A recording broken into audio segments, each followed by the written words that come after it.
আপনার আমানুরে বসেন। আমানু কারা? আমানু কে?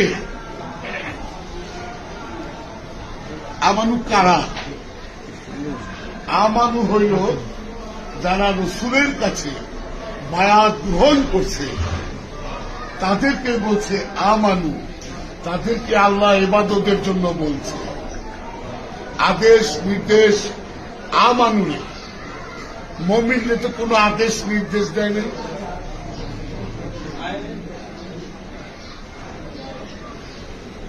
আদেশ নির্দেশ তো মুমিনের জন্য না। আদেশ নির্দেশ হইল তার জন্য আমানু। আমানুকে যে রসুলের কাছে বায়াত দিয়েছে, যারা রসুলের কাছে বায়াত নেয় নেই তারা নাস ইনসান, এদেরকে তো ওইভাবে বলা হয়নি।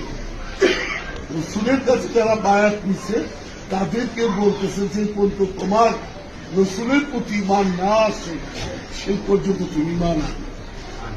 আর যেদিন আপনার ইমান আয়া পড়ছে, আইনা হয়েছে, তাহলে তার থাকে না। আপনি তো এবার দুই পর্যন্ত আপনারা মনে করতেছেন যা করতেছেন গেতাছেন, এই করছেন গেতাছেন, এইভাবে মনে হয় আওয়াজ হওয়াটাই এবাদত।